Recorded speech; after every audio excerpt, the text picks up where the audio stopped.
আসসালামু আলাইকুম। আপনারা অনেকে আরো মিমের 3 মিনিট 28 সেকেন্ডের স্পেশাল লিঙ্কটা বিভিন্ন জায়গায় খুঁজতেছেন। বিশেষ করে ইউটিউবে তো খোঁজাখুঁজির ঝড় চলতেছে, টেলিগ্রামেও একই অবস্থা। অনেকেই আপনারা খোঁজাখুঁজি করে পাচ্ছেন না, কোথায় পাবেন আজকের এই ভিডিওটিতে আপনাদেরকে স্পষ্ট বলে দিব। আপনারা যারা যারা খুঁজতে খুঁজতে হতাশ, এখনো পর্যন্ত সে ভিডিওর মজার সে ভিডিওর লিঙ্কটা পান নাই, আপনাদেরকে অনুরোধ করব আপনারা যেন আমার এই ভিডিওর ডেসক্রিপশন বক্স এবং কি ফার্স্ট কমেন্ট চেক করেন। আপনারা যদি ফার্স্ট কমেন্ট চেক করে না পান তাহলে অবশ্যই ফার্স্ট একটা কমেন্ট করবেন, আপনাদেরকে সেই ভিডিওর লিঙ্ক দিয়ে দেওয়া হবে। তার আগে আপনাদেরকে কিছু কথা বলতে চাই, আর এই কথাগুলো শোনার আপনাদের অত্যন্ত প্রয়োজন রয়েছে বলে আমি মনে করি। চলুন প্রথমে আপনাদেরকে সেই কথাগুলো শোনাই। আগেকার দিনে যখন বাংলাদেশি মেয়েদের লিঙ্ক ভাইরাল হইতো, সেই ভিডিও ভাইরাল হয়ে যাইতো নিজের ইচ্ছায় কিংবা অনিচ্ছায়, তখন তারা সামাজিক যোগাযোগ মাধ্যমগুলোতে আইসা কান্নাকাটি করতো, দেশবাসীর কাছে হাত জোর করে ক্ষমা চাইতো। দেশবাসী সেগুলো নির্দ্বিধায় মাফ করে দিত। কিন্তু এখন যুগের পরিবর্তে এবং কি সময়ের পরিবর্তে এমন একটা সময় আইসা আমরা দাঁড়াইছি, এখন মেয়েদের লিঙ্ক ভাইরাল হইলেই তারা লাইভে আইসা কান্নাকাটি করে বলে এটা এআই দিয়ে বানানো হয়েছে, এটা আমি জানি না, এটা মোবাইল চুরি হয়ে গেছে, ইত্যাদি ইত্যাদি। আর পাবলিক এইগুলো মেনে নিচ্ছে। তবে এখন শুধু দোষ তাদেরকে একপক্ষভাবে দিলে হবে না, কারণ দোষ আপনার আমাদের সকলেরই আছে।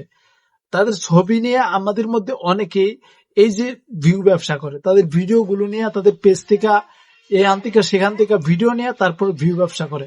বিভিন্ন ভাবে সেই ভিডিও গুলো সামাজিক যোগাযোগ মাধ্যমে ভাইরাল করে নিজেরাই অর্থ উপার্জন করে। এখন দেখুন, আপনারাই তো তাদেরকে নিয়ে টানাহেচড়া করেন, তাদেরকে বড় বড় সেলিব্রিটি বানান, এই বানান সেই বানান। এখন তাদের একটা ভিডিও ভাইরাল হবে বা এই সেই হলে আপনাদের উপরে দায় আসবে না, তো দায় যাবে কার উপরে? এটাই হলো আমার কথাটা। এখন আপনারা যারা এই লিঙ্কটা খুঁজতেছেন, বিভিন্ন জায়গায় একদম খোঁজাখুঁজির ঝড় তুলে ফেলতেছেন, বিশেষ করে ফেসবুকে এবং টেলিগ্রামে, ভাই আপনারা সেই ভিডিওগুলো টেলিগ্রামে কিংবা ফেসবুকে পাবেন না। যারা যারা হতাশ হয়ে লাস্টে এই ভিডিওর ওই ভিডিওর সত্যতা সম্বন্ধে ইউটিউবে সার্চ করছেন যে আসলে কি এটা সত্য, নাকি সত্যি কি এমনটা ঘটছে, নাকি নাকি এটা একটা মিথ্যা ভিডিও মানুষ বানাইছে, এআই দিয়ে বানাইছে, ইত্যাদি ইত্যাদি। ভাই আমি তো উদাহরণটা দিলাম আপনাদেরকে, এই রকমটাই হইতেছে।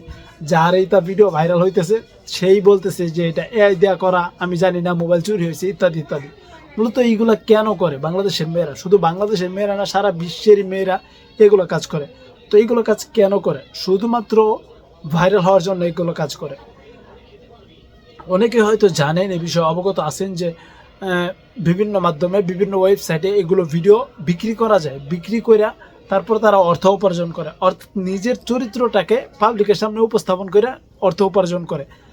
নিজের চরিত্রের ভ্যালু, দাম এত কম যে মানুষকে আমার চরিত্র দেখাইয়া, আমার ভিতরগত সবকিছু দেখাইয়া আমার ভিউ কিংবা টাকা উপার্জন করতে হবে, এমন একটা অবস্থা। চিন্তা করেন বাংলাদেশ, এত চিন্তা ভাবনা কই গেছে?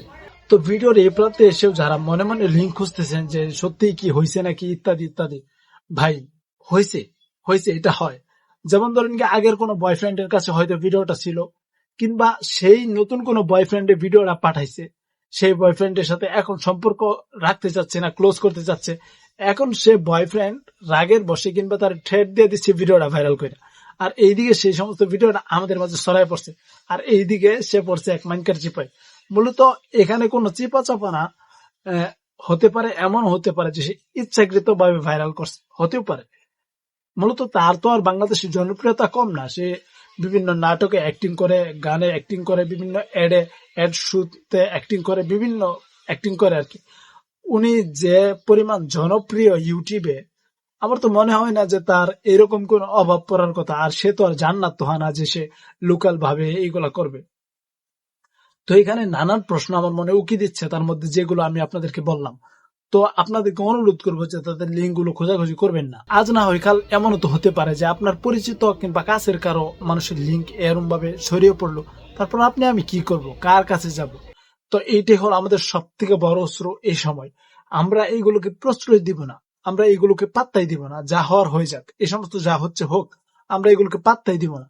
আমরাই যদি পাত্তা না দিই তাহলে আগামীতে এই সমস্ত বিষয়ে পাত্তাও পাবে না, আমাদের কাছে ভাইরালও হবে না। আশা করি আপনারা বুঝতে পেরেছেন। এই বিষয়ে আমাদের আরেকটু সতর্ক এবং সচেতন হওয়া উচিত বলে আমি মনে করি। তো সবাই ভালো থাকবেন। আজকের এই ভিডিওটি এই পর্যন্তই। অযথা ডেসক্রিপশন বক্সে, কমেন্ট বক্সে, এখানে সেখানে, ফেসবুকে, টেলিগ্রামে লিঙ্ক খোঁজাখুঁজি করে সময় নষ্ট করেন না। অন্তত যতটুকু সময় আপনি নষ্ট করতেন, অতটুকু সময় আপনি দিনের জন্য, ধর্মের জন্য ভালো কিছু করেন। ইনশাআল্লাহ এতটুকু সময়ও কাজে লাগবে। সবাই ভালো থাকবেন। আজকের এই ভিডিওটি এ পর্যন্তই। আল্লাহ হাফেজ। আসসালামু আলাইকুম।